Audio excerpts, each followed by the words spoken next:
Nature's Archive Podcast, a Jumpstart Nature production. Today's episode is one of the more encouraging and hopeful conversations I've had the pleasure of recording. My guest is Sam Baker, co-founder of Wriggle Brew, a company on a mission to combat one of the most insidious environmental issues we face today, toxic algal blooms. These blooms occur globally, devastating everything from our local inland lakes to the vast expanses of the Gulf of Mexico, and even here in my neighborhood, the San Francisco Bay has seen a few algal blooms in recent years. They create vast dead zones that choke out life, and their leading cause is something you might not expect: synthetic fertilizers. In this episode, Sam and I get into the details of why synthetic fertilizers leave a trail of destruction and why they become so deeply ingrained in large-scale farming. We'll explore how Wriggle Brew has developed a game-changing solution by figuring out how to scale up worm casting production into a stable liquid form. That's a critical breakthrough for sustainable agriculture. And we don't stop there. Did you know that some insect larvae can actually break down plastics? Sam shares how he and his team are working to replicate that process in bioreactors. It's an inspiring look at how nature and innovation can come together to solve some of the biggest problems we face. This is a truly fascinating and hopeful discussion, and I can't wait for you to hear it. You can find Wriggle Brew and Sam, and learn more about their work, in fact, at WriggleBrew.com, and you can find them at Wriggle Brew on Instagram, TikTok, and Facebook. Now, without further delay, Sam Baker. Hey, Sam, thank you so much for joining me today. Thank you so much for having me. I'm excited to talk worms. Yeah, well, worms as a dedicated topic is a brand new one for Nature's Archive, but I think the bigger picture that we'll get into, it touches on a few themes that we've had in the past in terms of regenerative agriculture, healthy soils, these different things. So I'm excited to hear about it from the worm's eye perspective, I guess, in this case.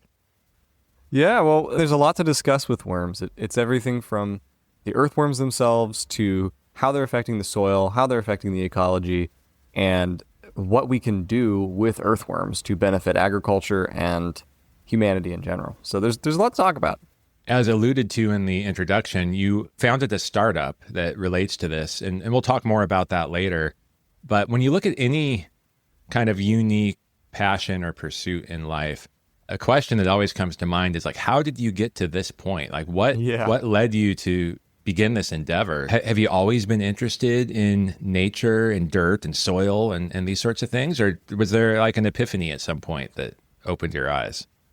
Yes and no. And I think it is important to go through the origin story because I've got a kind of an odd startup with a very odd mission and purpose and methods, but it all makes a lot more sense once you realize where it began. So I was an Eagle Scout. I spent a lot of time camping, and I was also just very interested in the environment from a young age.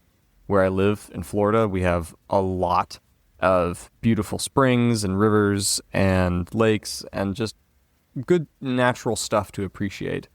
And as a Boy Scout, as an Eagle Scout, I spent a lot of time kind of digging around in the dirt for various purposes, whether it's building fire pits or latrines or just having fun.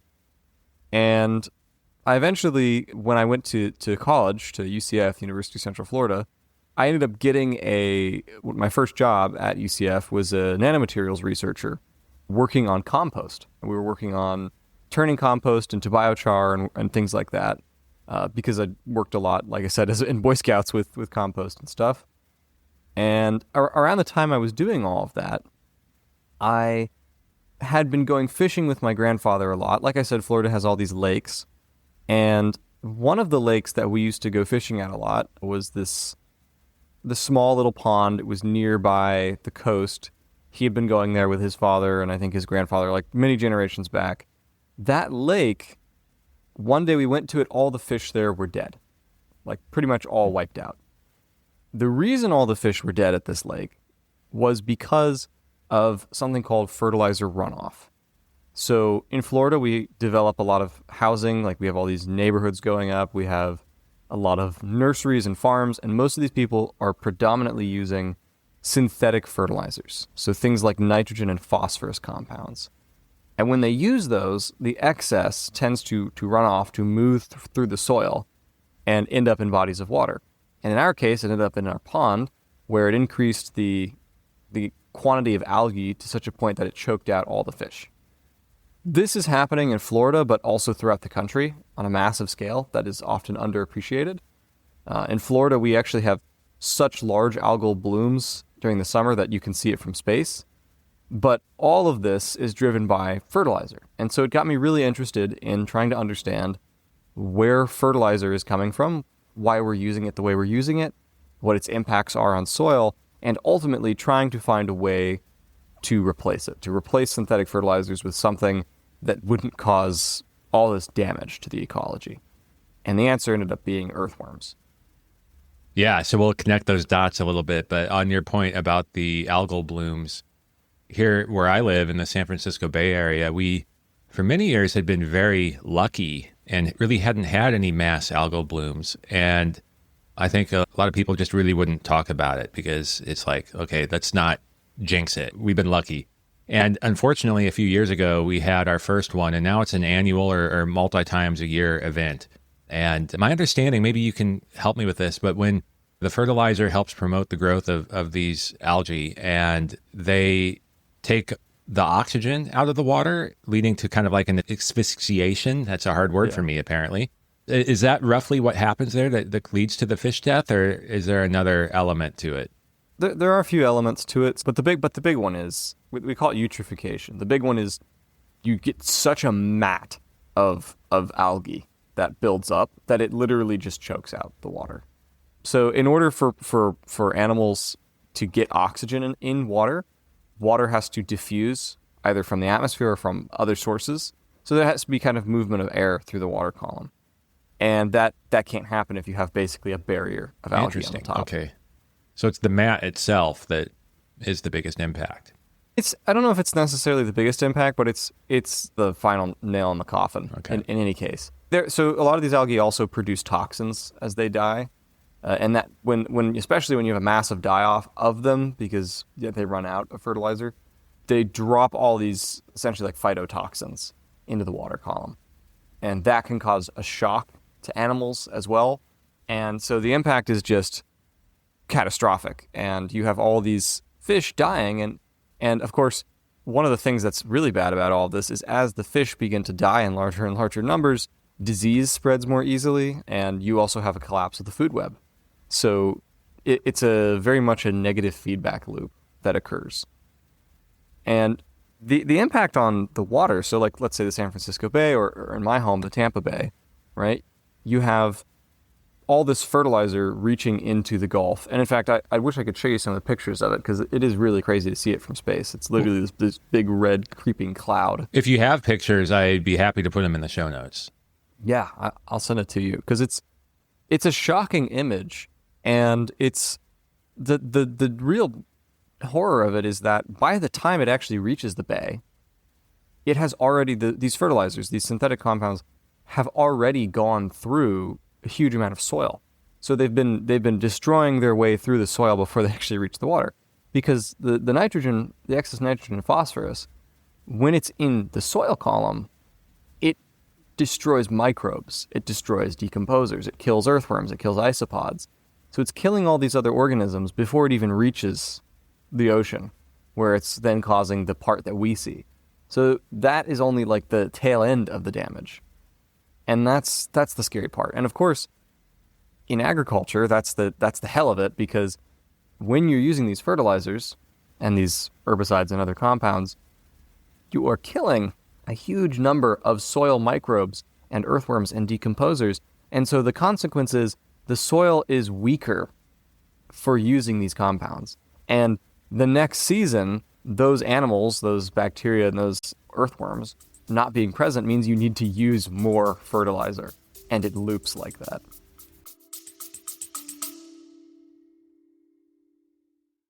Hey, Michael here. Great news. After such a long wait, Jumpstart Nature, my education and conservation organization, is now officially a 501c3 nonprofit. That's as of April 2025.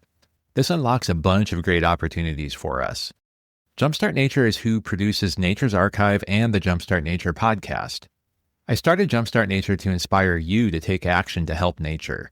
There is so much we all can do, even in times like this, where it feels like our institutions are failing us. So please help us continue our mission by donating to us at jumpstartnature.com/donate.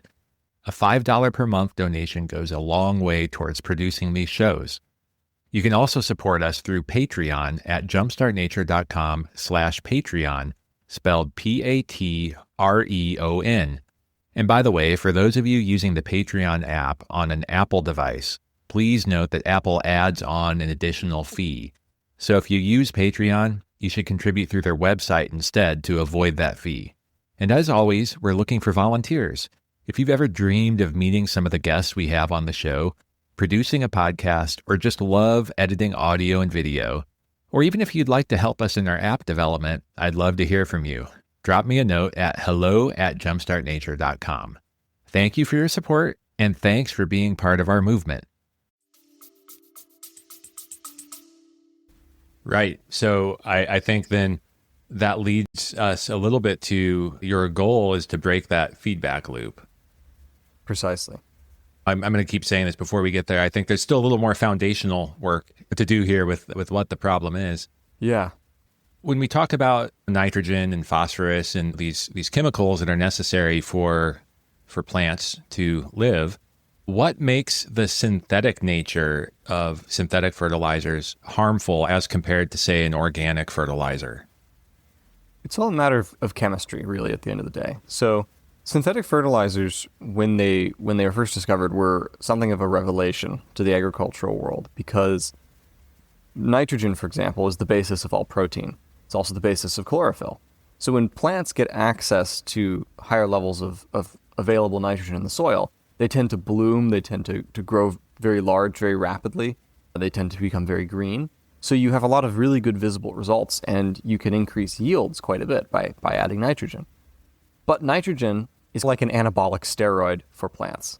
So these nitrogen compounds are things like urea and ammonia.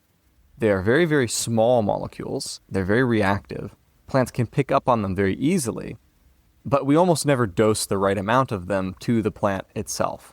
So these compounds, these very reactive compounds that naturally don't exist for very long, in excess end up in the soil around the plant. They're very mobile because, as I said, they're very small. Small molecules move very easily through the soil.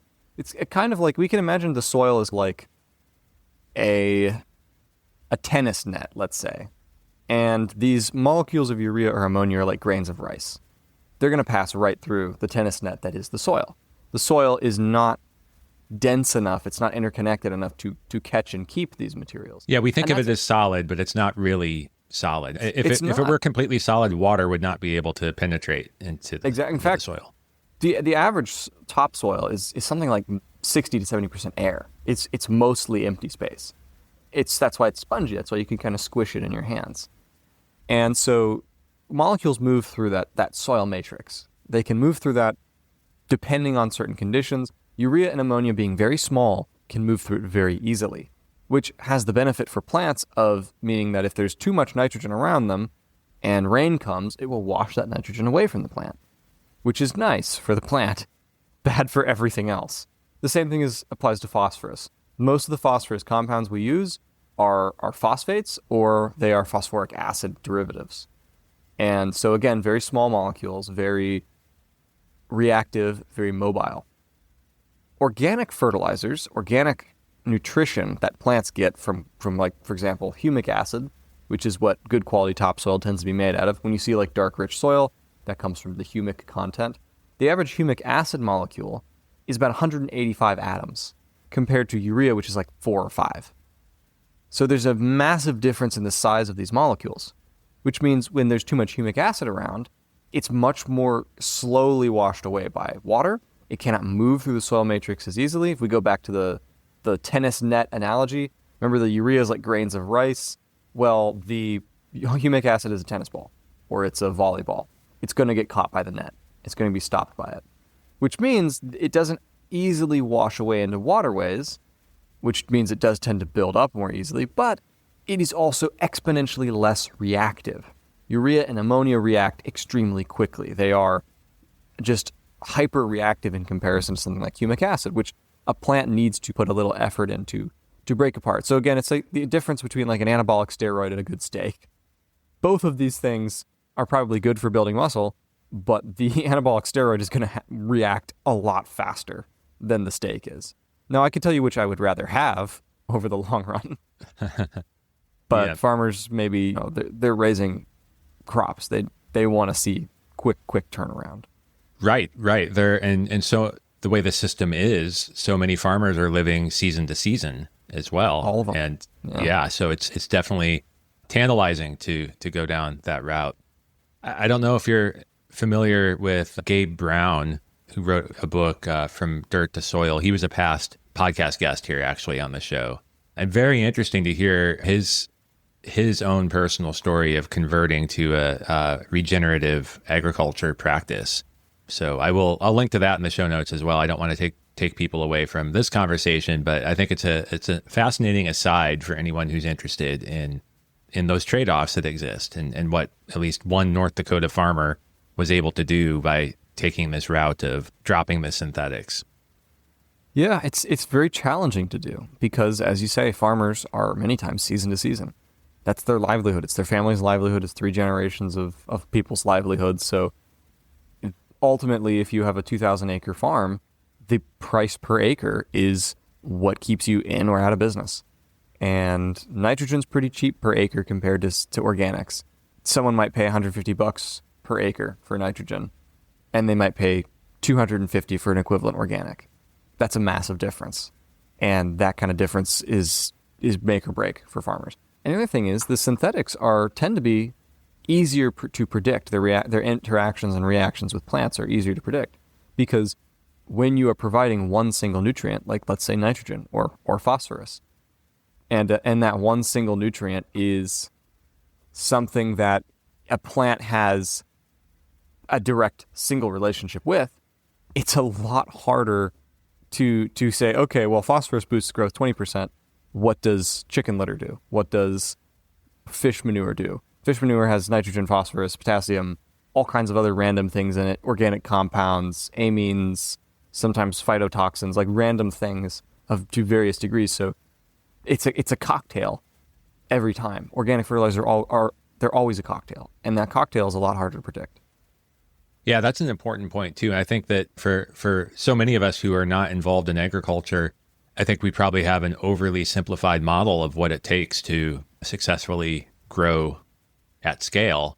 But there are complex calculations that go into like every plan and every application, everything that happens in agriculture. And that's something I don't tend to think about enough, but that's definitely true. It's just the cost of diesel to move your truck or your tractor out to a certain distance in the field can have massive ramifications for the cost of the farm.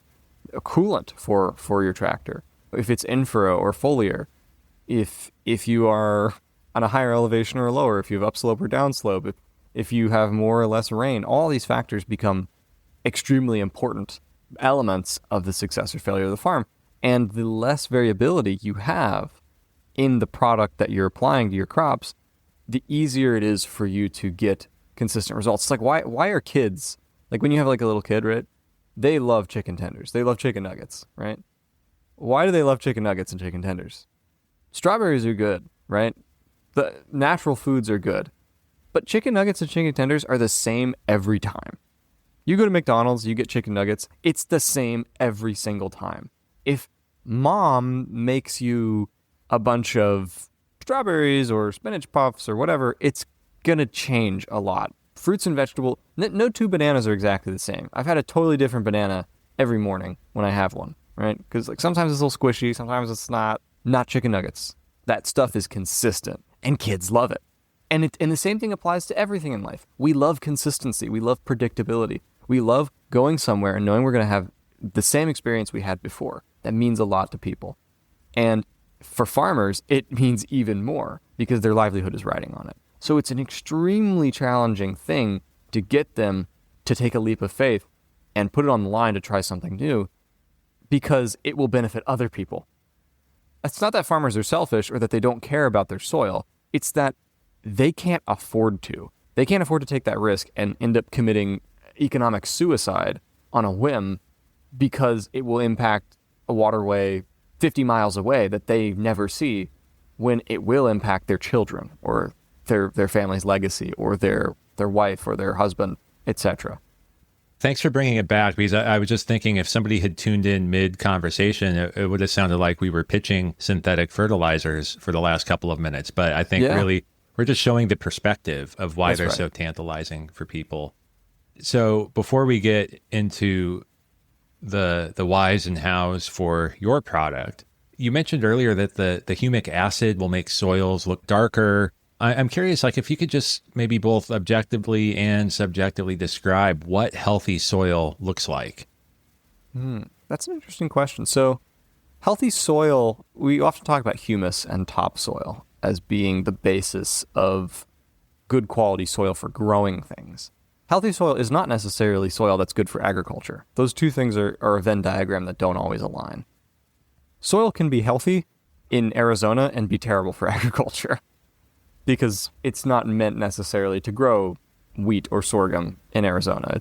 It's meant to grow cactus and things of that nature. But generally speaking, when we're talking about agricultural soil, what we want to see is this dark color. We want to see that dark, rich, humus earth. We're all kind of intuitively familiar with this. We've probably seen this from time to time, but it's when you go and you hold it and it's soft but crumbly a little bit. It has a texture that holds itself together when you squeeze it, but isn't mud, doesn't form a ball in your hand. That's driven by hydrogen bonds, by the interaction between water molecules and the negatively charged humic acid compounds in a clump of soil. But that's what you want to see. That's the texture you're looking for.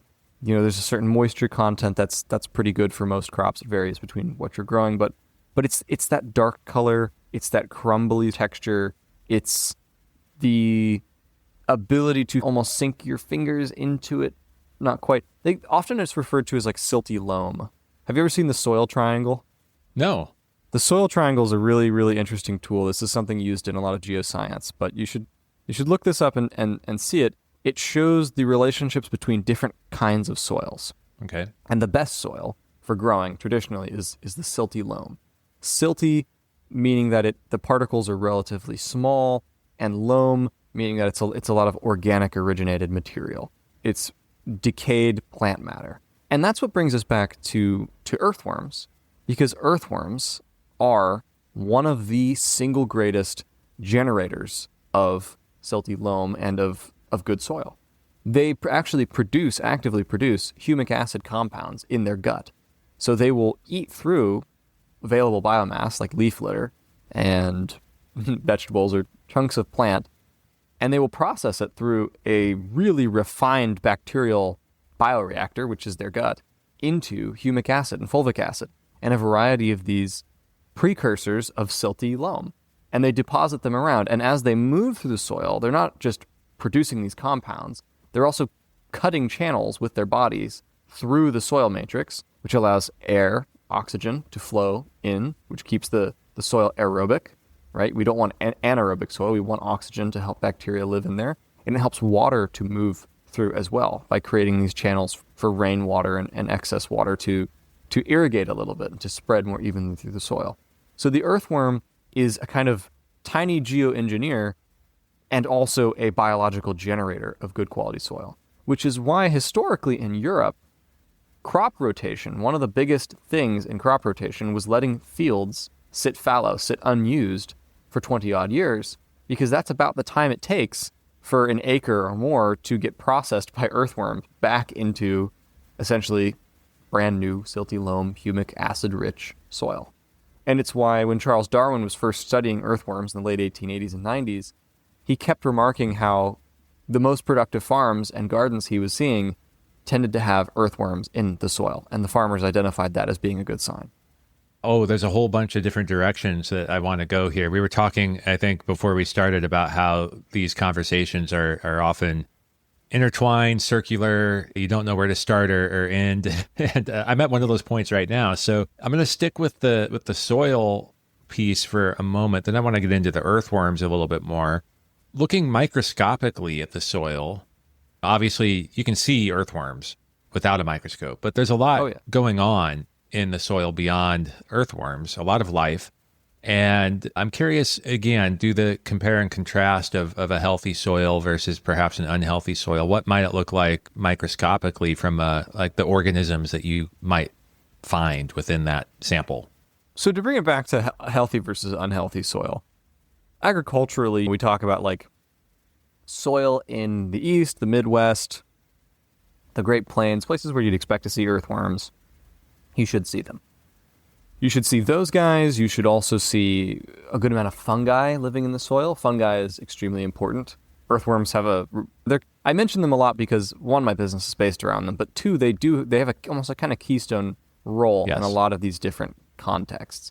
So the earthworm is geologically editing the soil by cutting channels in it and by creating these physical changes, but it's also biologically changing it because the earthworm not only is depositing these chemicals as it moves through the soil, these humic acids, but it is also depositing the spores of fungi, the spores of bacteria.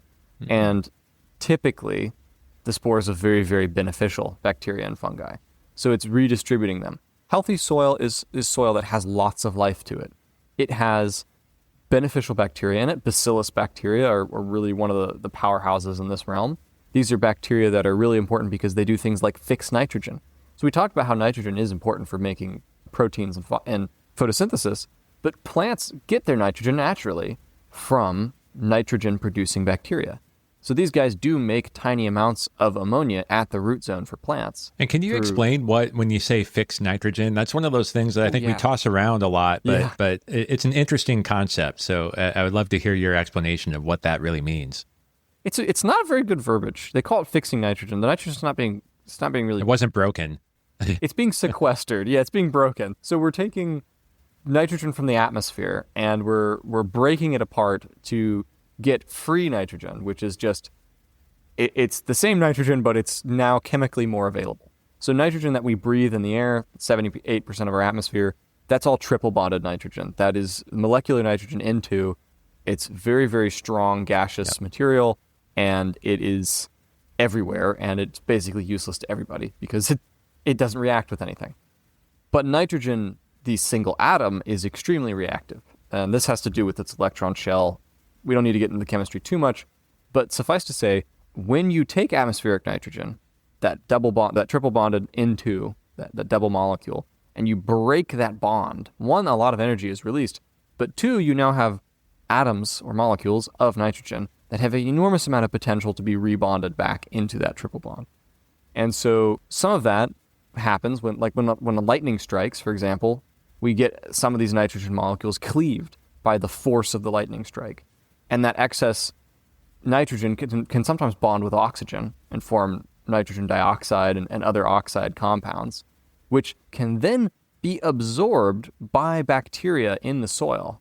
So they actually absorb it, basically breathe it in, and then through a variety of complicated biological processes, turn it into a soluble form which they poop out around the root zone of plants. And we call those nitrogen-fixing bacteria because, I guess because they give a fix to the plant of its nitrogen. So plants, like I said, they need nitrogen, but they have these bacteria that do all this chemical processing for them. The plant gets the nitrogen from the bacteria, and in exchange, the bacteria is provided with sugars by the plant. So they have this symbiosis. And actually the same thing applies with phosphorus, and we're now finding there are other interactions with other micro and macronutrients as well. But beyond that, there are also a variety of fungi who live in the soil, who plants employ to bring forward to them all kinds of other resources they find in the dirt. Plants also use fungi to defend their root systems. They have a similar symbiosis. You defend my root systems, I'll provide you with complex sugars that you can't produce, so on and so forth. So healthy soil is full of all these different microbial businesses, we'll say. It's full of all these different microbial organizations, whether it's fungi or bacteria or other things, available for plants when they start to grow to take advantage of that life and use it to its benefit, to solubilize phosphorus, to fix nitrogen, to defend itself from pests, diseases, and pathogens, and to explore the soil and bring in more nutrients. So the flip side of this, so you have earthworms who are kind of like keystone species, ecosystem engineers supporting all of this. And Bingo. on the other side of the spectrum, you have synthetic fertilizers that are providing a quick fix to plants, but destroying this ecosystem in the soil food web. Exactly. And I've seen this happen numerous times in various farms, but you have earthworms, you have isopods, you have bacteria, you have fungi, you have got all these organisms, all these consortiums of symbiosis hanging out in the soil. And then you throw urea onto it, concentrated liquid urea or ammoniacal nitrogen fertilizer. The plant is really happy for the next 3 months. Everything else in the soil around that plant melts. They all die. They get basically disintegrated by the impact on pH and by the toxicity of these nitrogen salts. The nitrogen compounds we use in our fertilizers are salts usually with nitrogen, and the consequence is mass death. The plant is doing great because it has the nitrogen that it needs to build its chlorophyll and its proteins visibly, so it looks really big, but it's very hollow growth because nitrogen is not the end-all be-all of nutrition. There are 13 micro and macronutrients that are of great importance to plants. So you get this huge bloom, and now the soil is dead, so next season you're going to need to do it again if you want the plant to bloom big. And just because the nitrogen has made it bloom big doesn't mean that the actual nutritive qualities of the plant or the actual health qualities of the plant are very good. A really strong example of this is we look at, in Florida or in California, our citrus crop. The average orange we eat today has 6 times less nutrition in it than an orange from the 1960s or 70s. And that means 6 times less vitamin C, vitamin D, things of that nature are literally in lower quantity per orange by a factor of like 6 or 7. And that is driven by the fact that we are growing more oranges than ever in California and places like that. But those oranges are being grown increasingly in depleted soil. So if there is no micro or secondary nutrition in that soil because you've killed all the earthworms and you've killed all the bacteria and all the fungi that bring those things to the plants, then the nitrogen and phosphorus you throw on the orange tree will make it bloom and produce lots of oranges, but those oranges will be hollow. They won't have the health that you need. Yeah, I didn't know that it was so extreme. And I imagine that you picked oranges probably because there was a study that actually looked into this. But I've definitely heard this across tomatoes and other crops as well. It's a similar story. And well, in fact, it's not even as bad in the U.S. as it is in many other countries. So in fact, in India and China, where rice is being grown, rice has been really impacted by the use of phosphorus because phosphoric acids tend to bond to zinc, right? They bond to zinc and form zinc phosphates, which are insoluble, which plants cannot absorb. So in those cases, it's not even just the destruction of the soil biome that's actually causing nutrients not to be absorbed by the plants. It's the actual chemical interaction between the fertilizer and the micronutrients. And the consequence of this in India and China is that something like now 4% of all the world's child deaths, so children's deaths among young children, are driven now by zinc deficiency in the rice crop. Because zinc deficiency leads to immune failure. So they're eating the same or greater amounts of rice in these rural villages as their parents were, because their rice crop is doing fantastic because they're using phosphorus fertilizers, and then they're getting immune deficiencies and dying in the hundreds of thousands. That's extremely tragic because as far as everyone in that system can see, they've done everything right. We're feeding our kids more food than we had. We're using fertilizers that are making greater yields than we ever had before. And our kids are getting sick and dying at higher rates. And it's because the rice that's being produced has no zinc in it. And that is entirely a factor. It's an unintended consequence. It's an unforeseen consequence of the use of these phosphorus compounds. Wow, that's crazy. I had not heard that, and definitely eye-opening. I don't know, that's a hard transition to come off of, but let's get optimistic now and talk a little bit about what you're doing with your company and with worms to help provide alternatives to this. Yeah, well, because it is a hard thing to get off of, right? How do you go from child death to talking about, oh, well, here's the bright future? The bright future that we have in front of us is that we do know these problems exist now. We know that fertilizers do have these negative impacts on soil and on food and on the health of our plants. And the good news is we've known that for a while. I guess that's good and bad news. And so when I was first interested in trying to find us an alternative to synthetic fertilizers, I was very fortunate that a lot of the ground has already been tread by previous researchers. Earthworms, as we said, there's a lot of existing research that tells us just how amazing they are for soil, and specifically how amazing their manure is, the worm castings.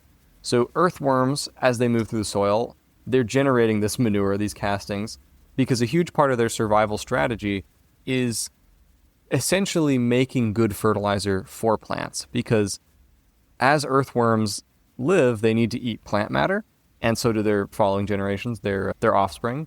So the manure they produce is specifically keyed to make plants as healthy as possible, so there's more leaf litter and stuff for them and their descendants to eat. It's a very, very symbiotic relationship. We were looking at, is there a way we can take those worm castings that are produced in vast quantities by worms and use that for farming? And it turns out a lot of people have been doing stuff like that, using worm castings. But the problem has been for years that worm castings and manures in general, they're a solid material, and most farms have infrastructure meant for liquid. Most farms work with irrigative systems or booms or foliar systems because it's easy to deliver synthetic fertilizers that way. So it's very hard to ask a farmer to not only change the way he fertilizes, so like not only get rid of the chemicals he's using and swap them in for an organic material, but also change all the infrastructure around how he delivers that material. That's a bridge too far, we thought. We wanted to find a way to take worm castings, this organic material, and make it deliverable to the field, to the farm. And the way we managed to figure out to do that was you make what's called a worm tea. You take the worm casting, this is not a beverage, you take the worm casting and you brew it in liquid with water to make this liquid fertilizer. And there have been a lot of studies that show that this stuff, when you compare the use rates, is just as good, if not far better, than these synthetic fertilizers. And if you can take your worm castings and soak it in water to make a worm casting tea, why is that not, that seems fairly straightforward, why is that not being done on a mass scale? And the answer to that is that they have no shelf life. Organic fertilizers do not have shelf stability. And we get back into the chemistry a little bit here, but nitrogen and ammonia, phosphorus, those types of things, they never go bad. Microbes never start eating them inside of the bottle or inside of the super sack or whatever you store them in, because like honey, there's so much of the nitrogen or the phosphorus there that nothing can survive in it. Organic fertilizers, they're not the same. Remember, they're a consortium, they're a cocktail. So it's a lot easier for bacteria to survive inside of worm castings or worm casting tea or a compost tea, which means the average shelf life for compost tea fertilizers is like 24 to 48 hours. That's impossible to work with. So I was working in nanomaterials lab with Gabe. We said, all right, what if we can find a way to lengthen that shelf life significantly? People have done this with other things in the past. Milk used to have a shelf life of a similar length until Louis Pasteur came along and came up with pasteurization. So there's got to be a way to essentially pasteurize compost tea or worm tea and make it shelf stable. And that's what, over a couple of years, we were able to figure out how to do. We started giving that to farmers. They had some really amazing results. And eventually, the shelf-stable worm tea, we were able to start improving it by finding ways to add new microbes and new bacteria into it to make it even stronger. And now we have a fertilizer that is actually being used by large row crop farmers growing soy and corn and other things successfully with the same infrastructure they used to have with an organic fertilizer. So what kind of scale are you able to produce this at these days? And how do you see that progressing in the future? That's a very good question. I mean, when we started, right, we were at a garage scale because we were working in a lab and then working in my mom's house. So we were making like a couple 100 gallons. Last year, we did 30,000 gallons. We have our own little warehouse and production facility now, which is really nice. 30,000 gallons is enough to feed many, many thousands of acres. Next year, we're aiming to do about 100,000 gallons of production. And it scales quite easily from there. We're not using super specialized equipment. We're not using stuff that is hyper advanced, produced by custom fabrication shops. It's more or less all off-the-shelf parts. So it's extremely scalable, and that has allowed us to keep the price low. And that's what's really critical about this, because another element is that organic fertilizers, aside from often having weird infrastructure requirements not having good shelf life, or being inconsistent in the results, they also tend to be expensive. And so all of that prevents farmers from adopting them. But we are producing it in bulk from worm castings, which is a product of feeding worms farm waste or leaf litter and things like that.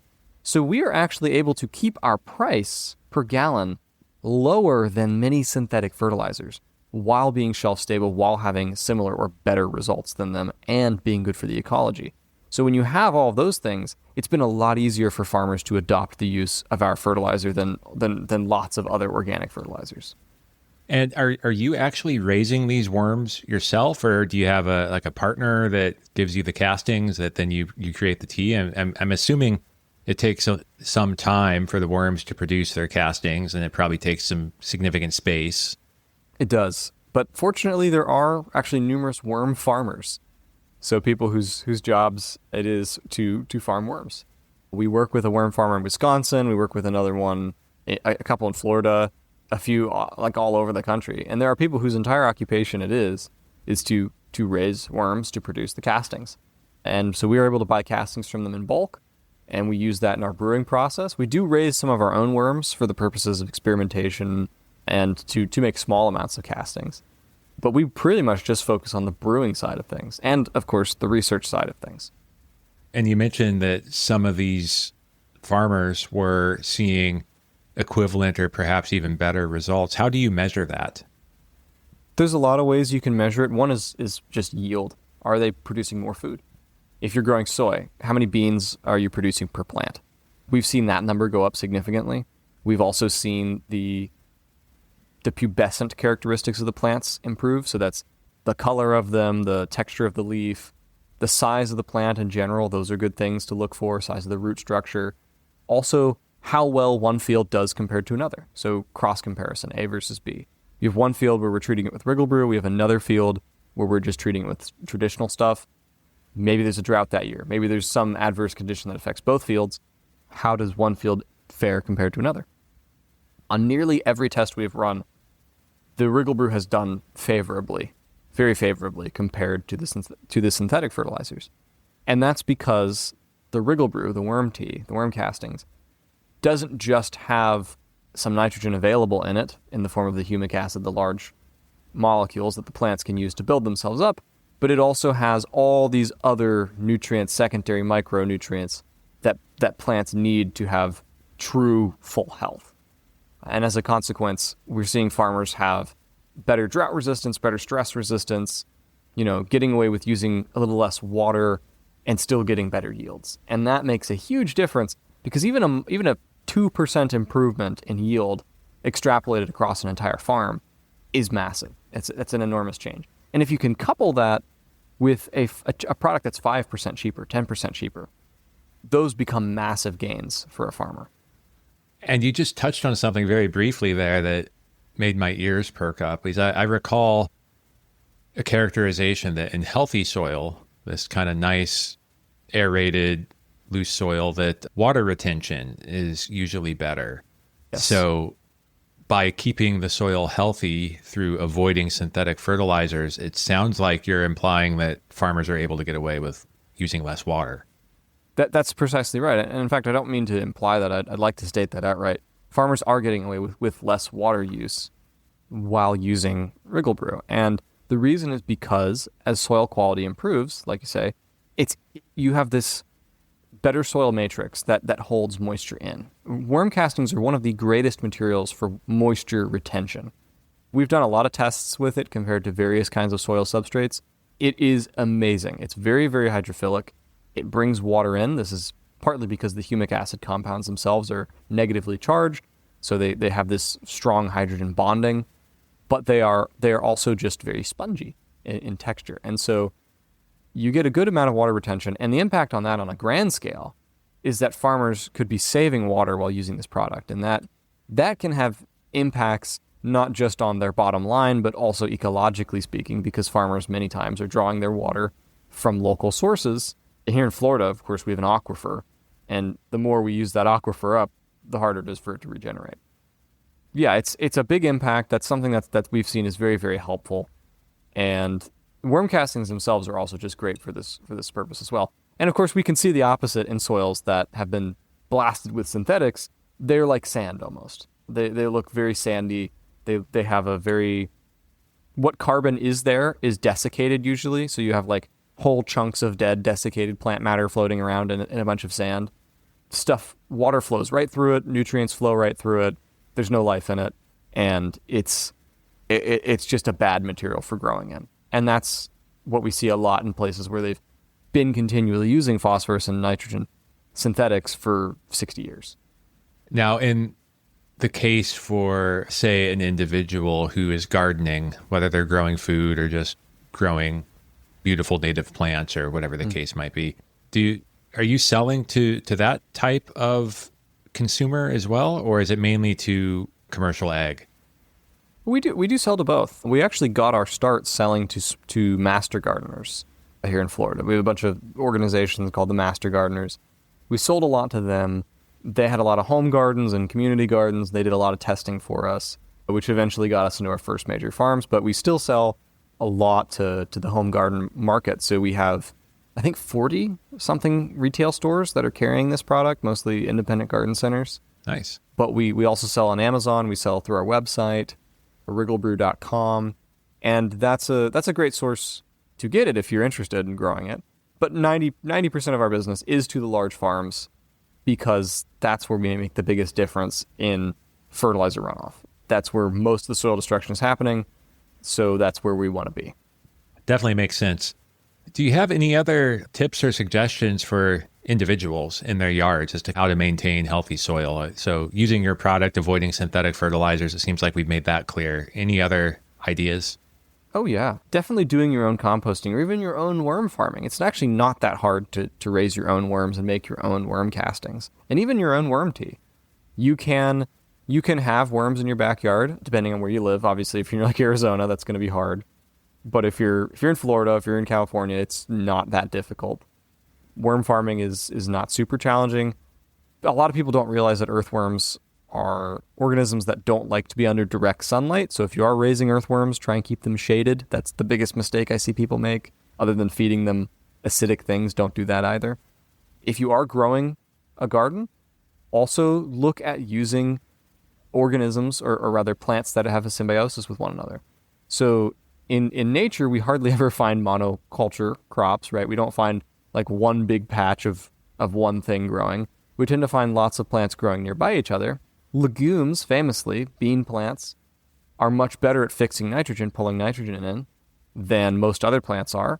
So having beans growing next to a tomato plant is a good idea, because it's going to bring nitrogen in excess that the tomato plant can make use of, which means you don't have to buy that nitrogen. It also means the tomato plant is likely going to be quite a lot healthier. Some plants are better at producing defensive compounds. So caffeine-producing plants are good. If you're in Florida, we have the Yalpin holly. It's a natural producer of caffeine, wards off a lot of pests and insects. That's a lot less pesticide you have to use. So there are all these tactics we can use just by looking at how things are done in nature. And that's really the kind of the core of this whole idea. Whether we're talking about Wriggle Brew itself, which is a worm casting tea fertilizer, or we're talking about methods for agriculture, at the end of the day, it's all about taking what works in nature and retrofitting that for our purposes, rather than trying to plow our own hard-headed way through how plants work. Nature is sort of like, in a way, this multi-million year experiment happening in millions and millions of micro locations. And what has worked is a good indicator of what will work. So. It's a pretty good sign. If you go outside a lot and you see like some plant growing out of like a crack in the concrete or whatever, and it's doing way better than the plants are in your garden. You're like, how does that work? Well, there is something that plant has figured out, whether it's the use of bacteria or the way the water is flowing in that one specific spot or something that has allowed it to survive and thrive. And sometimes it's better for us to sit and watch and learn from that rather than say, okay, I'm going to find every chemical on the planet and dump them on my plant, and it's going to grow so big and huge. There was a famous quote from Lao Tzu that said, nature does not hurry, yet everything is accomplished. I've heard that, and I like that one. That's a good one. So, Sam, one of the other really intriguing things that you're doing with earthworms relates to decomposing plastic or breaking down plastic. Can you tell me a little bit about what you're doing and where you're at with that? Sure. So this is, in my opinion, one of the coolest things we're doing with worms, and we can talk about this in greater depth another time, but the bottom line is we are using earthworms to eat a lot of plastic materials, essentially, to decompose them and break them down back into soil again. And that's really groundbreaking for several reasons. But the big one is that there aren't a lot of ways right now to safely turn plastics into non-plastics. And this is one of the only methods so far that we've observed that really works for this. And it all comes down to the fact that worms, not typically earthworms, but more often larval worms, produce enzymes for the purposes of digesting lots of materials. And one of those enzymes happens to also be really useful for breaking down some of the polymers that plastics are made out of. And so there are pictures of this, so it's pretty cool to see. There are actually like mealworms and black soldier fly larvae and other worms that when left in chambers with just polystyrene, which is a plastic, they will eat that as a food source and they'll digest it and they will actually gain weight while eating that, which is really kind of amazing because plastics for 99% of organisms are benign/poisonous. They are, you can't digest them. Like if you try to eat a bunch of polystyrene, at best, a bunch of polystyrene is going to come out of you. And at worst, you're going to need to go to the hospital because we don't have the capacity to digest it. Most animals don't. These are very strong polymers. And when we do end up getting these in our bodies, they are often coming in the form of microplastics. Microplastics are now being linked to all these different diseases, and I think there's something like a credit card's worth of microplastic now in our brains on average, so we don't even know all the medical impacts of these things yet. And they're also linked to cancers and behavioral problems. And yet, as toxic as they are, nature has found some ways to start using them as a food source. So these larvae, these like the black soldier flies and so forth, they are not just making the plastic smaller. They're actually chemically changing them to a non-plastic form. That's right. And that's the critical thing. Because if it's just being blended up in their mouth or their gut, like that's not really all that notable. Like toddlers do that a lot, unfortunately. But these worms, they do actually have an enzyme that allows them to break this plastic apart at a molecular level and use it as a food source. And what's enabling them to do that are certain bacteria that live in their gut that we do find in earthworms and we find in lots of other organisms. It's just that only these larvae seem to tend to have these bacteria in a large enough concentration, and critically, these larvae have mandibles that allow them to chew that actually give them all the pieces they need to eat these soft plastics as a food source. So what we've been working on is how do we take this ability of them eating plastic and how do we scale that up? How do we extrapolate that so that we can take plastic waste in bulk and eliminate it? And rather than relying on the larva to eat the plastic, what we've found is we can basically simulate a worm's gut by building what's called a bioreactor, a big chamber that has all the bacteria from their gut that they use to eat plastic, and it has all the kind of conditions you'd expect in their gut.